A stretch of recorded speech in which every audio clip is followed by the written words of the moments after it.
Okay, so here we are with our final print of the prototype. Still has a little bit of work to do, but the board is not complete, but I do have it for the video to showcase what I'm trying to do. Same, just a quick run through, the same budget dice, 1 to 3d6 or d3. That's going to determine what we can gain from the market. So we start the game off with 3 customers in the queue, in the VIP, the booking, and the takeaway. We've got our customer deck, our event deck. We've also got our section dial, which will come into play for the events as we see. The stockpile, which we start with 8 on here. For each customer draws 4 to the stockpile from the bag blindly. We have our market of organic produce, which is the orange. Then we have our community spice rack, which is the wild cubes. So they can sort of be anything. The new additions, we'll have new player boards coming up, but the new additions of the board are the main way of scoring this new score tracks. So basically when we win a customer, we go up this score track instead of their actual points. So if you win a takeaway order, you're going up 1. You win a booking order, you're going up 2. And if you get a VIP order, you're going up 3. And if a customer walks out, which I'll showcase, you actually go down, whoever's the first player.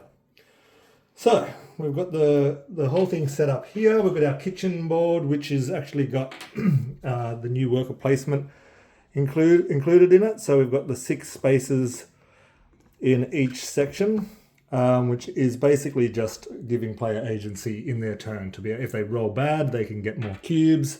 They need an orange, they can get it, so forth. It will showcase in the gameplay. So just to sort of start us off, I'll just run through it quite simply. We've gone into a new system of phases. So there's a prep phase, there's a service phase, and then there's a cook phase, and then there's a cleanup. So the prep and service phase are exactly the same, and we'll run through them now. So player 1 gets the wooden spoon. We'll have the green player go first. So green player rolls their budget dice. They get 3 cubes from the middle into their pot, replacing what they take from the bag. Then they get to place one of their waiter workers out into the kitchen board. So for this, in this case here, I'm actually going to go here and take an orange into my cube. So now it goes on to player 2's prep phase. So they get the the bag of cubes and the dice. So player 2 has their prep. They get 2, so they'll just take any 2 here, replacing from the bag. And they place their waiter out. Because they only got 2, they want to get 2 more. So they'll go for those 2. So that space there enables you to take 2 more from the stockpile. So that's what they chose. Now it goes to player 1. Now they go into their service phase. So exactly the same. He gets 2, replacing from the bag. And going to place his worker out in the thing. He's going to go here because it's the spoon. It means I can taste my opponent's soup. So I take whatever cube I want from their bag and I'll replace it blindly from the bag.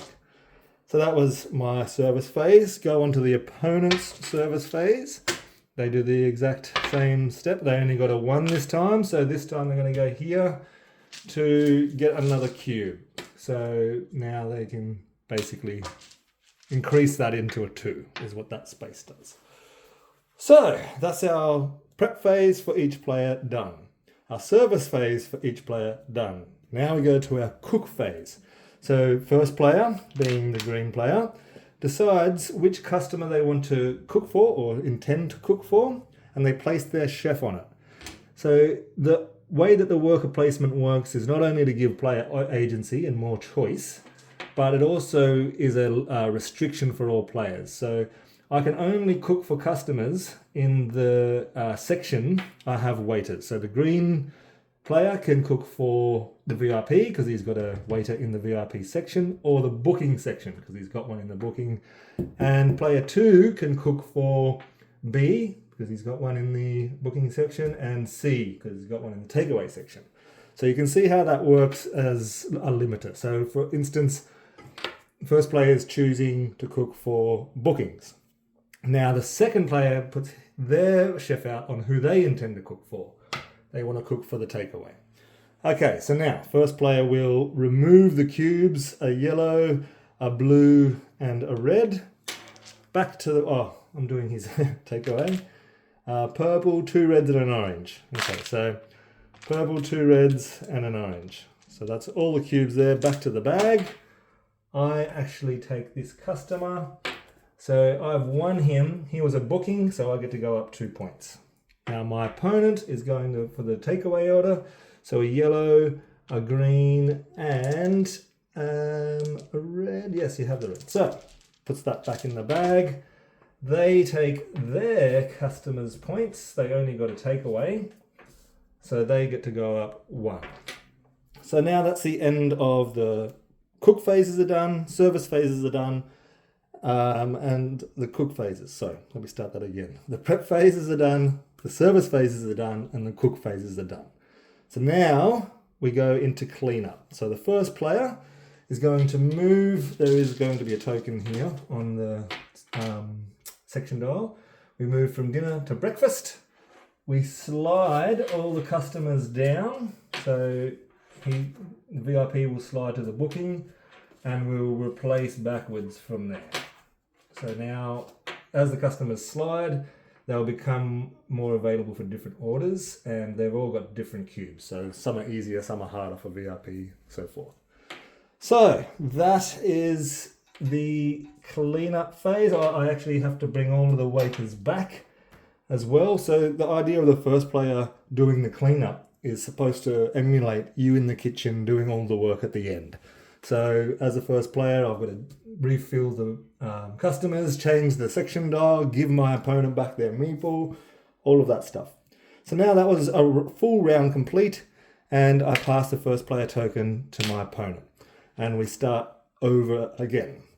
So the one thing that we do, I actually forgot to mention this, so I will backtrack a little bit here. When we go into our cook phase, once we place our waiters, our chefs out on our customers, the first player draws an event. Now the events are varied. I've got 6 events only, and they affect all players or both players. So we've got the food safety inspector, which both players have to interact with. The late delivery, both players get a buff. The guest chef, it blocks a whole section for us. Spoiled produce, all players lose a particular cube. A critic, so one of the customers will sort of be upgraded into a food critic and become a lot harder. And they'll actually get another point up if they get that person. And the cook-off. So the cook-off, when you draw a cook-off, it's played and it is basically check the section dial. It's in breakfast. So now both chefs have no choice. They have to cook in a cook-off for the customer in the takeaway section. So that's what the section dial does. And I will take you through a cook-off right now. So the cook-off way that works is we bring in our nifty little tray here. Let's say we are both cooking for the takeaway. Doesn't matter what one you're doing. Each player draws random cubes up to 8 in their pot. So this first player's only got 3, 4, 5, 6, 7, 8. Ignore all the colours and it's now just a race for cooking for the customer. So this is the first player. 3, take any 3 cubes out. The second player's turn, 1 cube. Okay, so you can see how it's literally just a race to 8. I wanted to, my guy's cooking really badly here. 3, look at that. 3 turns. So my opponent actually wins that cook-off. So the same deal happens. That customer goes to the discard. They get to go up 3 spaces because when both players cook for a single customer, it's always a VIP order. So all of the cubes. And yeah, basically that's how the cook-off is supposed to work. Now, because this player won, they have to put all these cubes back into the bag, and whoever lost actually gets all their cubes back.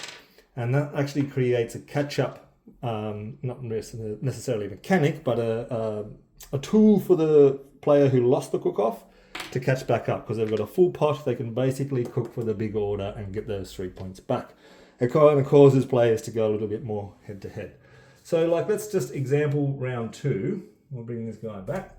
So round 2, for instance, let's say I choose to cook for this customer, and that opponent chooses to cook for that same customer. This is another way that a cook-off can happen. You can choose to go to the same customer as an opponent, as long as you've got your waiters in the same section.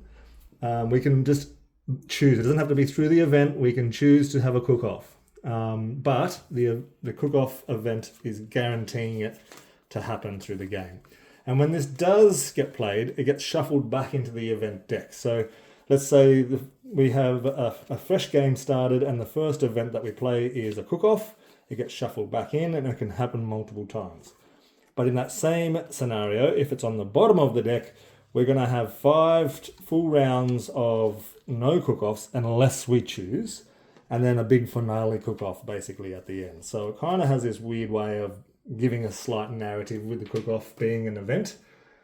And basically that's how the new changes have happened. I've realized that through my first edition, the layout was confusing, people didn't understand, and having like dedicated spaces for everything really lays it out and it makes it easier to follow. But the main thing that really improved my game, or elevated it to where I wanted it, was these VP tracks, or victory point tracks. Having the customers with points felt messy, felt like you're trying to do math. At the end, you've got to tally it all, and it really felt like a chore. So just scrapping all of the customers' points and coming back with just their colors, and eventually we'll have icons on all of them to showcase what food they are. Blue for seafood, green for veg, so forth. So basically, changing to the board and changing that scoring really not only sped the game up, but as you can see, I can, like, at a glance, see who's in front. And it also has this aesthetic of, you know, this race up. You're watching these will be little chef hats, but you're watching your little chef hat race to the very top. And then that's the aim of the game. Like, first player to the top wins, or basically no more customers left, or the bag of cubes is empty. Now, the other thing with the score track is it enabled me to change the pacing of the game in a slight way. So at 5, 10, and 15, I've put a star. Basically, we can play a small game, and the first to 5 points. And that could actually be 3 rounds. So if you just wanted a quick, snappy game, you can play basically 3 rounds and first to 5. Or you could go first to 10 and have it a little bit more in depth. But the main big bertha version is first to 15, and that's essentially enough for the events to run out. Through my testing, it's sort of come up. There needs to be more testing done with the board, and obviously the graphic design of it will change so it does pop and make it easier to visually understand. I recognize the visual language of the game made it very confusing, very busy. There was a lot to think about. And as much as it kind of still looks like it, that's the graphic design stage I'm up to. As far as the gameplay goes, I feel like it is a functioning game from start to finish. You can play this game from very start to very end, and it is different every time with the variety of cubes and the folding out of customers. And through testing, I've noticed a lot of players play differently. So, you know, playing safe and not purposely going into cook-offs, stuff like that really kind of hampers the experience, and that's why I put the cook-off in here. Because if one player really wants to be competitive and the other one wants a bit more of a relaxing game, it can not necessarily have imbalance, but it doesn't feel like the game's firing right. So having that forced cook-off really takes someone out of that shell of just playing it safe and pushes them into a bit more of a competition mindset. Overall, I'm very happy with the design and the process of it. The aesthetics, I guess, like the graphic design components is the next big thing. I wanted to have a very inviting, colourful table presence. So if you were walking past and seeing someone playing it, you were genuinely interested in just what it is just from the visuals. And that was part of my design choice from the very beginning. I really wanted to have the vibrancy of the kitchen and all the different foods and the energy and all of that transpired into the actual art design itself.